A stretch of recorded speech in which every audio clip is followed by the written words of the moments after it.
እነዚህ ሪጂናል ኖቢሊቲ ናቸው። ሚሊተሪውን ይመራሉ፣ ሪጅኑን ያስተዳድራሉ። የንጉሱ ቅጥያ ናቸው። የግዴታ አጼ ሚኒሊክ ዘንጉሰ ነገስት ብሎ መምጣት የለበትም። አጼ ሚኒሊክ ኢትዮጵያ የሚባለውን ሀገር ብቻውን ማስተዳደር ስለማይችል ያለ ራሶች አጼ ሚኒሊክ ስለማይኖር፣ ያለ ደጃዝማቾች አጼ ሚኒሊክ ስለማይኖር፣ ያለ ፊት አውራሪዎች አጼ ሚኒሊክ ስለማይኖር አጼ ሚኒሊክ የሚያምኗቸው የቅርብ የስጋ ዘመዶቻቸውና ሌሎች በኪንሺፕ በምንጅላት በምናምን ወይም ደግሞ በፖለቲካዊ ጋብቻ ምናምን የሰበሰቧቸው ራሶች ደጃዝማቾች ፊት አውራሪዎች አሉ። ዚስ አር ኖቢሊቲ ለንጉሰ ነገስቱ ቅርብ ናቸው። ንጉሰ ነገስቱ የበላውን ወጥ በልተው የሚያድሩ ናቸው። ፋክቱ ይሄ ነው። ኦኬ። ባላባቶች አሉ፣ ብዙ ናቸው ባላባቶች። ሎካል ላንድ ኦውኒንግ ኖቢሊቲ ናቸው። ጎጃም ውስጥ ብዙ ባላባት አለ።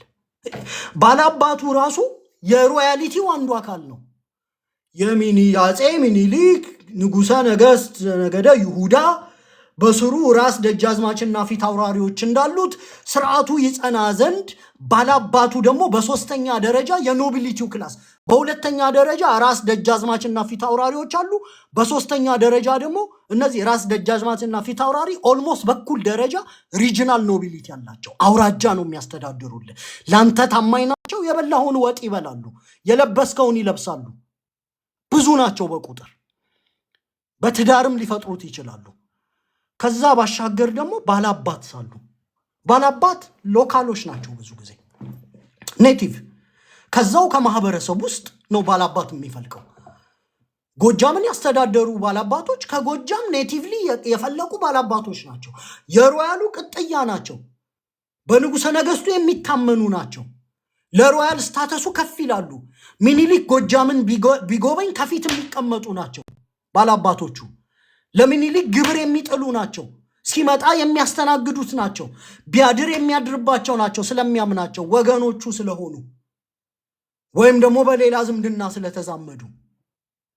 የአማራ ሮያሊቲ ከአንድ ሰውዬ ቆብ ጭንቅላት ከንጉሰ ነገስቱ ወደ ባሪያ ምናምን አድርገ ከተነጠቅ ሊትራሊ የፖለቲካ ደደብ። እኔ ምን ባርጌ እንደማስረዳችሁ አይገባኝም። ኦኬ። ሶስተኛው ባላባት ነው። ሎካል ላንድ ሎርድስ ናቸው። ኖቢሊቲ ናቸው። ሎካል ሮያሊቲ ይባላሉ። ሎካል ኤሊትስ ይባላሉ። የእንግሊዙ አቻቸው ምንድን ነው? ቴንስ የሚባሉት ናቸው። ቴንስ ለምሳሌ ይሄ ራስ ፊት አውራሪ ደጃዝማች የሚባሉት ኤርልስ ናቸው አልኳችሁ። በንጉሱ ዳይሬክትሊ አፖይንት ነው የሚደረጉት አይደል? በእንግሊዝ ንጉስ፣ ይሄ በአንግሎ ሳክሰኑ ካልቸር በንጉሱ ቀጥታ አፖይንት ሲደረጉ፣ ኢትዮጵያ ውስጥ ደግሞ ራስ ደጃዝማችና ፊት አውራሪ በንጉሱ ቀጥታ አፖይንት የሚደረጉ ናቸው። የአንግሎ ሳክሰኑ ቴንስ የሚላቸው ላንድ ኦውኒንግ ዋሪየር ሊሆኑ ይችላሉ፣ ጦረኛ ሊሆኑ ይችላሉ ባላባቶች።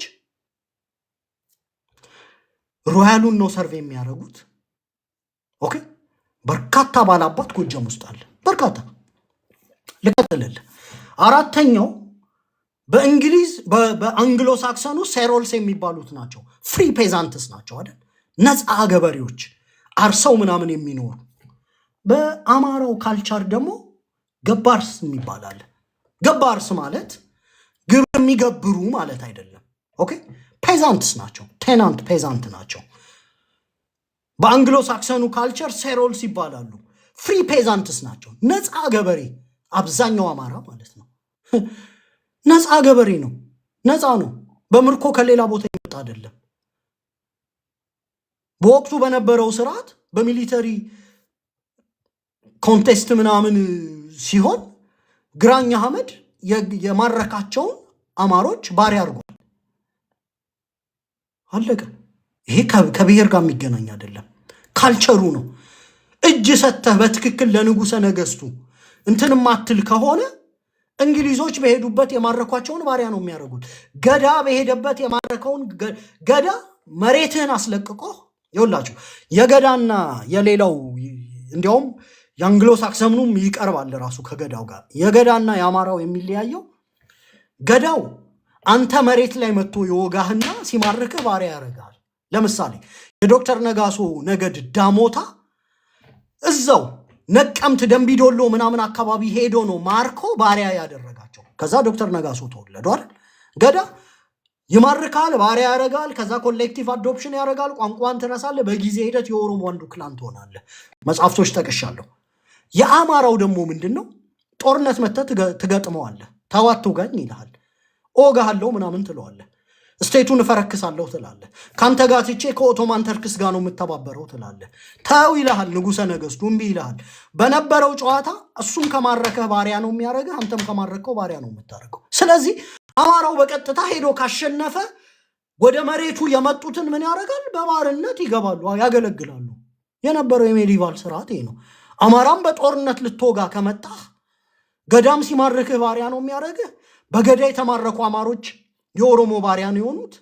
አማራም ጋር ልትወጋ ሄደህ እንዲሁም የአማራው ካልቸር ፕሮግረሲቭ ስለሆነ በጊዜ ሂደት ስሌቨሪን አውጥቶ ጥሎ አፄ ሚኒሊክ በአዋጅ አግደውት ነበረ። አፄ ኃይለሥላሴን በአዋጅ አገዱት። እንዲሁም ኤርሊ የባርነት ስርዓት ከአማራው ካልቸር ውስጥ ተነቅሎ ነው የወጣው። የአማራ ባሪያ ግን አልነበረም። አማራ ፍሪ ፔዛንት ነው። የአማራ ባሪያ አልነበረም። አማራ በአራት አይነት የተደራጀ ማህበረሰብ ነው። ንጉሠ ነገሥት፣ ራስ ደጃዝማች ፊት አውራሪ፣ ሁለተኛው ስትራታ፣ ሶስተኛው ስትራታ ባላባቶች፣ ከዛው ከሎካሉ የሚወጡ በቁጥር በርከት ያሉ ፍርድ ቤቱን ጦሩን ምናምን የሚመሩ ላንድ ኦኒንግ ባላባቶች፣ አራተኛው ገባር የሚባሉት ፍሪ ፔዛንትስ ናቸው፣ ነፃ ገበሬዎች። ስለዚህ የግዴታ እኔ ንጉሥ መሆን አይጠበቅብኝም፣ ነፃም ገበሬ ልሆን እችላለሁ እና ዊቻም ኦኬ። የቄስ ልጅ ልሆን እችላለሁ፣ የሼክ ልጅ ልሆን እችላለሁ፣ የጸሐፍት ልጅ የፊሎዞፈር ልጅ ማለት ነው። የጎጃም ጸሐፍቶች ማለት የዋሸራ ቅኔ የሚቀኑት የጎጃም ጸሐፍቶች ማለት ምን ማለት ናቸው? ፊሎዞፈርስ ማለት ነው። ኦኬ እንዳትረሱት፣ ይኸውላችሁ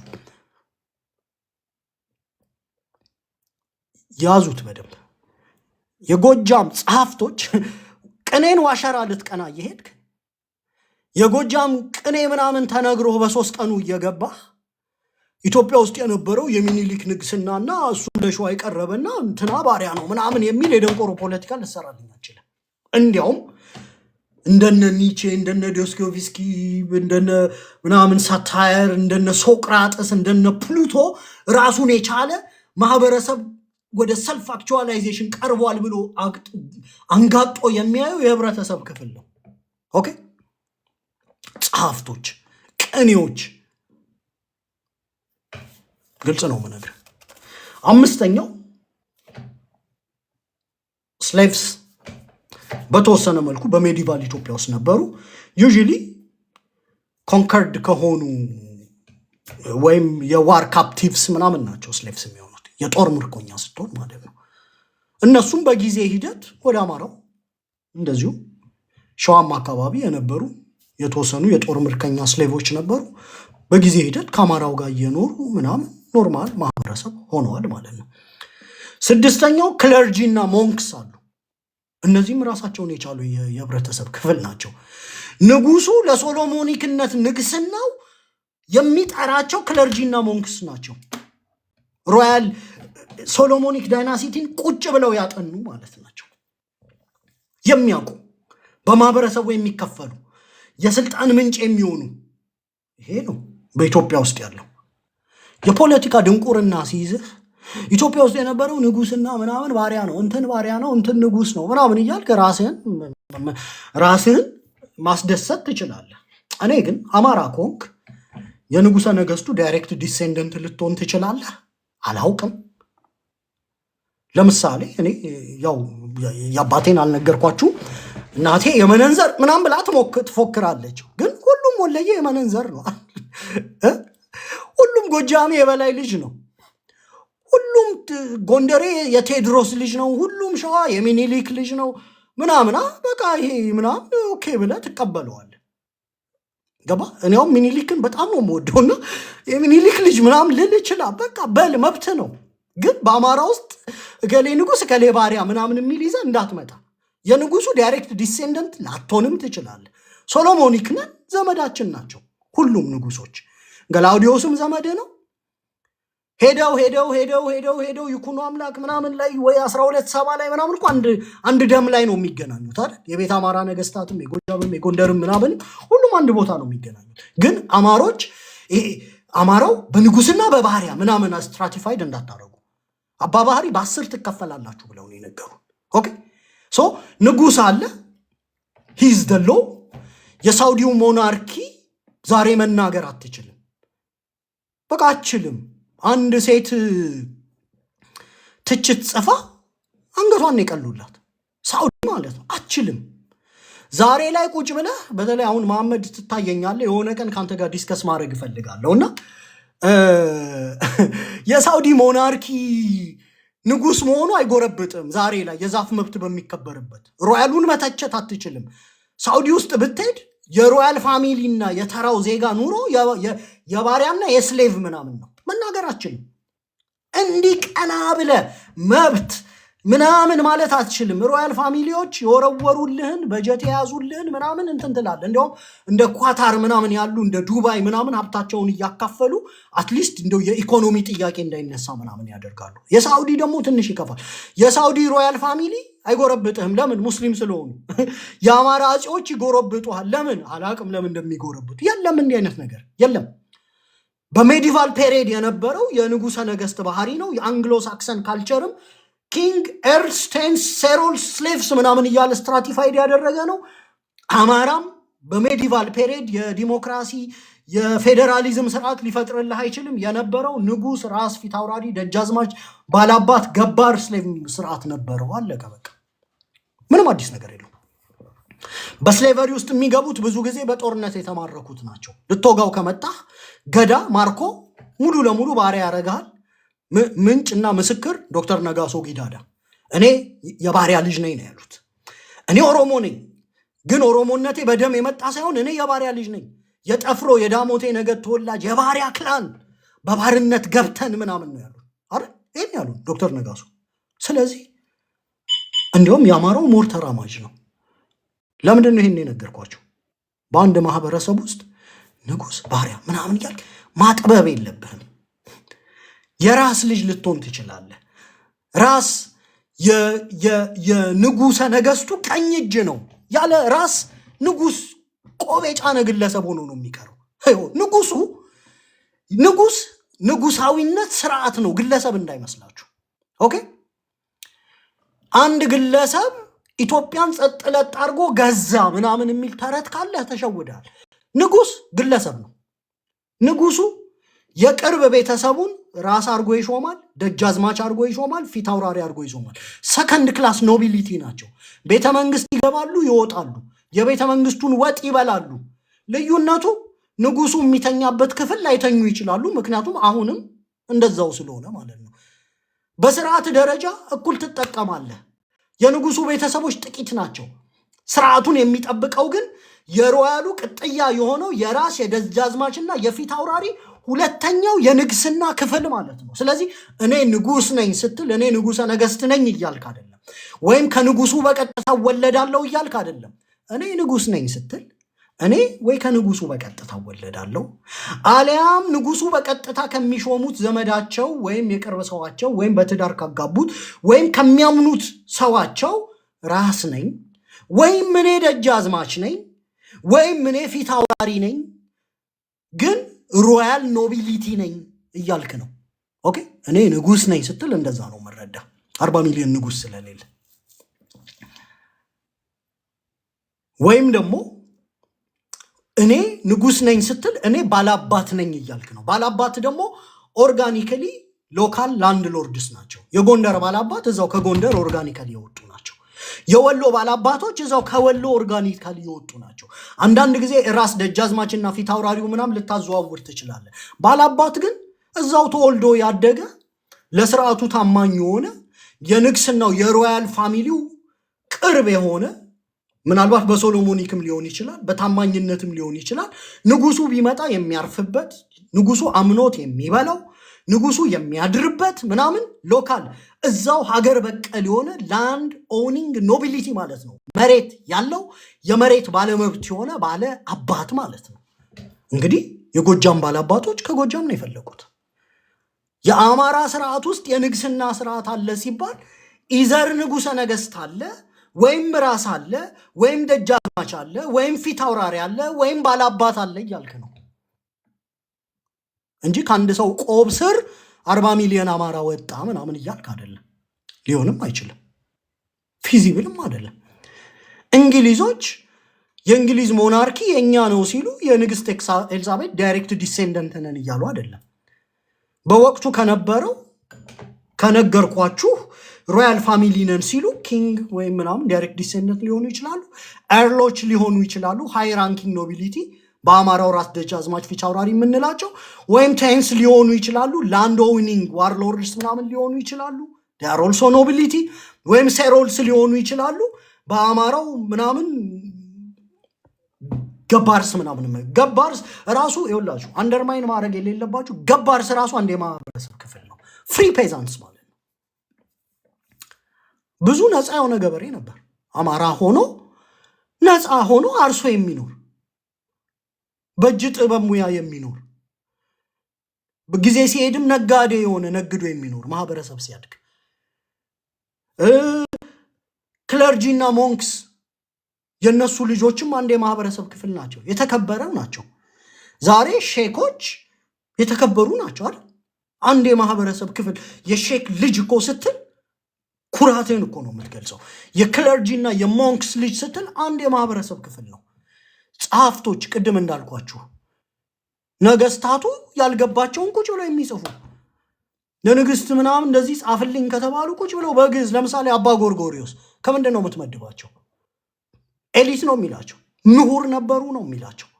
ሉዶልፍ ሲናገር ስለ አባ ጎርጎሪዮስ የቅስና ትምህርት ተምረዋል። ክለርጂና ሞንኩስ ሊመደቡ ይችላሉ። ጸሐፍትም ናቸው፣ ሊቅ ናቸው፣ ፊሎዞፈር ናቸው። ዛሬ የኢዮብ ሉዶልፍ ኮ አውቶር አድርጎ ነው አውሮፓ ውስጥ የጻፏቸው። ሉዶልፍ የጻፈው የላቲን መጽሐፍ ላይ እንደ ኮ አውቶር አጋር ደራሲ ምናምን ብሎ ነው የጻፋቸው። ስለዚህ ጸሐፍት ልክ እንደ ሶቅራጥስ ፕሉቶ ምናምን እንደምትላቸው የጎጃም ይሄ የዋሸራ ምናምን ቅኔ የሚቀኙት ሰዎች በማህበረሰብ ውስጥ ጫፋቸው ጋር ማትደርስ መጠናት ያለባቸው ናቸው። ልክ አሁን አሪስቶትል ፕሉቶ እንደሚጠናው የዋሸራ ቅኔ መጠናት አለበት። በዋሸራ ቅኔ ውስጥ ጎጃም ውስጥ የፈሩ ምሁራን በሙሉ የሶሳይቲው አንድ የማህበረሰብ ክፍል ናቸው፣ መጠናት አለባቸው። ኦኬ፣ ግልጽ ነገር ነው የምናገረው። ከዛ በተረፈ እንደ ማንኛውም የሜዲቫል ስርዓት በጦርነት የተማረኩ ደግሞ ስሌቮች አሉ። ልክ የኦሮሞ ገዳ ሲማርክ ስሌቭ እንደሚያደርገው የዳሞታ ነገድ ስሌቭ ነበር። 28 የጠፉት ነገዶች ስሌቭ ነበሩ አይደል? ይህን የጻፉልን ማን ናቸው? እነ ፔድሮ ፓየዝ ናቸው። ዩሪ ታደሰ አይደለም የጻፈልን። የገዳ ስርዓት ኮምፕሊትሊ የስሌቨሪን ስርዓት ያስፋፋ ነው። ኮምፕሊትሊ እያንዳንዱ በኦሮሞ የተዋጠው ነገድ መጀመሪያ ሲማረክ ስሌቭ ነው የሚሆነው።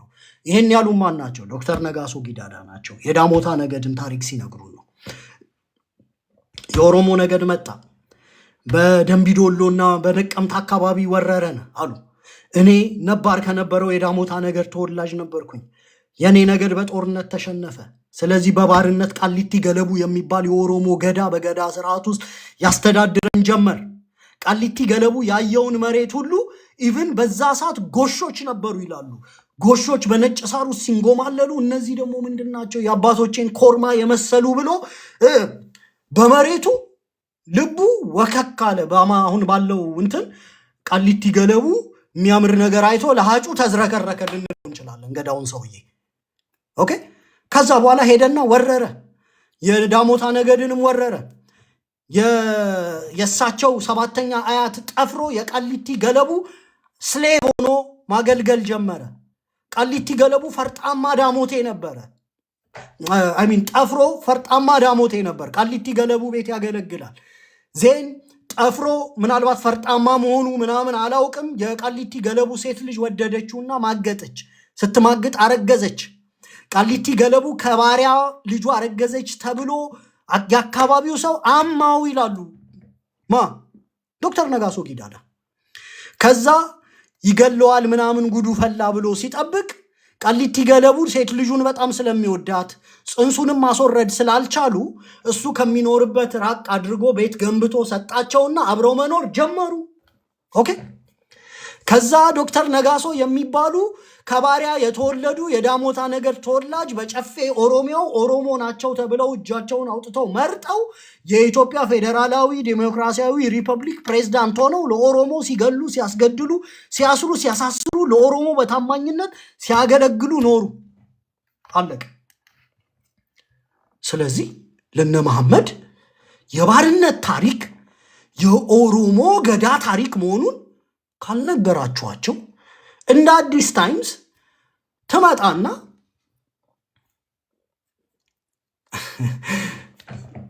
እሺ አይ እቺን እኮ ቀን ልደብድባት ብዬ ነው። እሺ ወቅታዊ ጉዳይ ጨርሻለሁ አክቹሊ እና ትመጣና አማራው ንጉስና ባሪያ ነው ምናምን የለም። ኦኬ ይሄን አይ ቲንክ የጨረስን ይመስለኛል። አዲስ ታይምስ አደግመው ማር ብዬ ላስበው እና አማራ ንጉስ ምናምን ሲባል ንጉሰ ነገስት፣ ራስ ደጃዝማች፣ ፊታውራሪ፣ ባላባት ምናምን እንደኔ ደግሞ እኔ አሁን ለምሳሌ እኔ የንጉስ ልጅ ባልሆንም ችግር የለብኝም። ሆነስትሊ እኔ አሁን የፍሪ ፔዛንት ልጅ ብሆን አይ ዶንት ማይንድ። እኛ ይኸውላችሁ ንጉስ የምንለው ለምን ይመስላችኋል? እኔ አሁን ሶፍትዌር ኢንጂነር ነኝ። እኔ የንጉስ ልጅ ሆንኩ ካልሆንኩ አሁን ዛሬ ላይ እንደ ማንኛውም ሰርቼ የምኖር የኮርፖሬት ባሪያ ነኝ። ነገ ስራ ካልገባው ደሞዝ አይከፈለኝም። በሴቪንግ ልኖር እችላለሁ የተወሰነ ጊዜ፣ ከዛ በኋላ መኖር አልችልም። በጣም ሀብታም ሰው አይደለሁም። አቬሬጅ ኢንካም ያለው ሰው ነኝ እና እንደዛ ነው። የንጉስ ልጅ በሆንም ከዛ አያድነኝም። እኛ ንጉስና ንጉስ የምንለው ማጥቂያ ስላረጋችሁበት ነው። የፖለቲካል ዌፐን ኦኬ። እናንተ የሚኒሊክ ርዝራዥ እያላችሁ መግደልና ማረድ ባትጀምሩ እኔ የንጉስ ዘር መሆኔ ትዝ ሁሉ ላይለኝ ይችላል። ቢኮዝ እኔ ጀርመን ሀገር በዕለት ተዕለት የስራ ግብግብ ውስጥ ምናምን ወይ አንድ የቤት ስራ ተሰጥቶኝ ሶፍትዌር ኢንጂነር ነኝ እንዳልኳችሁ ኦኬ ሰራ አልሰራ ምናምን አርኪቴክቸር ምናምን ስልሙል ሰው ነኝ። የዕለት ግብግቤን ጉሮሮዬን የምደፍነው በኮርፖሬት ውስጥ ብዙ ሺህ በሚያስተዳድር ኮርፖሬት ዓለም ውስጥ የኮርፖሬት ባሪያ ሆኜ ነው የምሰራው። ምንም አይሰራልኝም ለኔ የንጉስ ልጅ ባልሆንም ፎርዳት ማተር እኔ የክለርጂ ልጅም ብሆን ራንደም አማራም ብሆን ምናምን አሃቭ ኖ ፕሮብሌም። ግን ሰው ሲጠቃ አንወድም። አሁን እናንተ ንጉስነትን ነገስታትነትን ማጥቂያ የፖለቲካ ቱል አድርጋችሁ ስላመጣችሁት አማራው በሙሉ ምን አለ? ሁሉም ንጉስ ነኝ አለ። በቃ ኢፍ ዩ ኪል ሚ የሚኒሊክ ርዝራዥ ብለህ ኢፍ ዩ ኪል ሚ ይሄንን ሀገር ላይ ኮንትሪቢዩት በማድረጋችንና የሜዲቫል ፔሪድ ስርዓትን እንደ ማንኛውም ሀገር ህግ ቀርጸን ዛሬ ሳዑዲ ላይ ያለውን የሮያል ፋሚሊ እያሞገስክ አማራ ውስጥ ያለውን ንግስና ግን አማራውን ለመግደያ ለመተቻም አይደለም። ለመተቻ ቢሆን ራሱ የስኮላር ዲስከሽን ነው የሚሆነው። ዜን ስኮላሮች አዲስ አበባ ዩኒቨርሲቲ ቁጭ ብለው ይወያዩበታል። የነበረው ስርዓት ምንድን ነው? ምን አማራጭ ስርዓት ነበረ? ዓለም በዛ ሰዓት ፌዴራሊዝም ምናምን ዩኒተሪ ስቴት ምናምን የሚባል ነበረ ወይ ነው ወይስ በወቅቱ የነበረው የሞናርኪ ስርዓት ሞናርኪው ህግም ስርዓትም ሆኖ በእንደዚህ አይነት ስትራታሳዎች ማህበረሰብ ተከፋፍሎ ይኖር ነበረ? በባርነት ስርዓት የኦሮሞ የገዳን ስርዓት እንዴት እንፈትሸው? ዋትስ ደ ኮንትሪቢዩሽን ኦፍ ገዳ ፎር ስሌቨሪ ኢን ኢትዮጵያ? እሱን ኦኬ ለኢንቴሌክቹዋል ኪዩሪሲቲ እናጥናው ብትለኝ ችግር የለብኝም። መጽሐፍ አንብበን ዲስከስ ማድረግ እንችላለን። በሚያስማሙን እንስማማለን፣ በማያስማሙን አንስማማም። እናንተ ግን ያደረጋችሁት ንጉሳዊነት፣ ንጉሰ ነገስታዊነት፣ አማርኛ ቋንቋን፣ አማራን፣ ነፍጠኝነትን ሲኖኒመስሊ መገደያ ያደረጋችሁት። ስለዚህ አማራው በሙሉ ንጉስ ነኝ ብሎ መጣ፣ ተቆጣ እንጂ ለእኔውን ፐርሰናሊ ብትጠይቀኝ እኔ በዕለት ግብግብ ውስጥ ያለው ነኝ። እኔ ምንም ንጉስ ባልሆንም በሆንም ብዙ የሚጨንቀኝ ሰው አይደለሁም። ኢንፋክት ከአስሩ ስትራታዎች የጸሐፍት ምናምን ልጅ በሆን ደስ ይለኝ ነበር። ቤተሰቦቼ ውስጥ ባላባቶች ሊኖሩ ይችላሉ ምናምን አያቶቼ ምናምን ላስት ታይም አይ ቼክድ ምናምን ይኖራሉ። ፍሪ ፔዛንትም በሆን ምናምን ገባር ምናምን አይነት ነገር ምንም ብዙ ችግር የለብኝም። ግን እንደ ፖለቲካ ጥሁል ማጥቂያ አድርጋችሁ ስታመጡት ዜን ዌር ንጉስ ኢቭን አማራውን ምን ላይ ያደረሳችሁት መሰላችሁ? ራስ ደጃዝማች ፊታውራሪ ባላባት ምናምን የሚለውን ሁሉ እንዳያነሳ አረጋችሁትና ምን ይላችኋል መሰላችሁ? ኦኬ ንጉስ ነኝ ብለህ ነው የምትገለኝ አይደል? ኦኬ አዎ እኔ ንጉስ ነኝ በቃ ንጉስ ነኝ ብሎ መጣ። ነፍጠኛ ነህ ምናምን ምን ማለት ነው? መጀመሪያ ተደናበረ። ኦኬ ነፍጠኛ ምን ማለት ነው ምንድነው ብሎ ጠየቀ። የነፍጠኛው ስርዓት በብሔር ብሔረሰቡ ላይ ምናምን እያልክ አፍህን ትከፍታለህ። ኧረ ተው ምንድነው? እኔ ወገንህ ነኝ። አንድ ትምህርት ቤት ነው የምንሄደው ምናምን የአማራዋት ያበቡም ልጅ በረባሷ ነው ትምህርት ቤት የሚሄደው። የጨመዳም ልጅ ምናምን በረባሷ አድርጎ ነው የሚሄደው። የተማሩት አጼ ልብለ ድንግል ምናምን የሚባል የመንግስት ትምህርት ቤት ነው። የወሪሳብ ደረሰ ሲባል ሁለቱም እኩል ከትምህርት ቤት እየተባረሩ ነው የኖሩት። አሁን ምንድነው ነፍጠኛ ምናምን ብለህ እኔን የምሰድበኝ ምናምን አላማረው። አይ አንተማ በረባሷ ያረክ የነፍጠኛ ልጅ ነህ እንዴ? አንተ ቀዳዳ ሱሪ ያረክ የነፍጠኛ ልጅ ስለሆንክ ከአዲስ አበባ ጠርግ ያጠፋለሁ። አንተ አምቦ ለቀን ስራ የሄድከው ሰውዬ ቋንቋ አማርኛ ስለሆነ አንተ ነፍጠኛ ነህ፣ የሚኒሊክ ርዝራዥ ነህ፣ አጸዳሃለሁ፣ እገልሃለሁ አልከው። ኦኬ።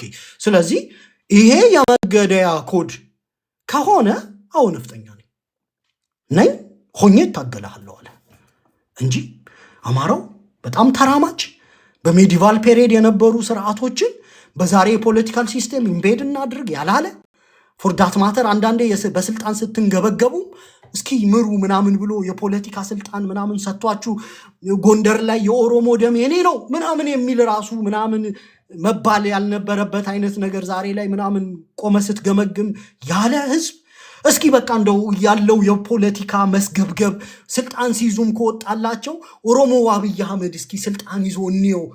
ኢትስ ኦኬ እኛ ራንደም ዜጎች ሆነች እኮ መኖር እንችላለን ምናምን እስኪ ሌትሲ ዋት ምን እንደሚሉ ምናምን ብሎ ስልጣንም ምሩ ምናምን ብሎ የሰጣ አካል ነበር። ስቲል ይህንን ሁሉ ሰጥቶ ልትገለው መጣ። የት? ወለጋ ጎጆ ውስጥ። ከወለጋ ጎጆ አጸዳኸውና ቀጥለ ደብረ ኤልያስ ጎጆ ውስጥ ምናምን ልትገለው መጣ። ኦኬ ኢፍ ዳትስ ሶ ዝም ብልም ከገደልከኝ ስልጣን ይዘህም ከገደልከኝ ከጎጆዬ ካባረርከኝ እኩል እንዳንተ በረባሱ አድርጌ የመንግስት ትምህርት ቤት እየሄድኩኝ እኔ ነፍጠኛ ሆኜ ምናምን ከአዲስ አበባ አፈናቅልሃለሁ ካልከኝ በኮሪደር ጽዳት ስም አማራ ከተማውን አቆሸሸ ብለህ ቀዳዳ ሱሪ የለበሰውን ሰውዬ ጨቋኝ ነፍጠኛ ብለህ አጸደዋለሁ ካልክ ይሄ ፋሺዝም ነው። ዲስ ሃዝ ጋት nothing to do with politics ብሎ ሊታገልህ መጣ። ዲስ ኢዝ ዋት ሃፐንስ በአማራ ፖለቲካ ውስጥ አይደል? አማሮች ከዚህ የተለየ ትርክት አለ? እስኪ ከዚህ የተለየ ትርክት የለም የምትሉ አንድ ቁጥር፣ አይ ትርክቱ ከዚህ የተለየ ነው የምትሉ ሁለት ቁጥር ጻፉልኝ። ተስማማላችሁ? አንድ ቁጥር።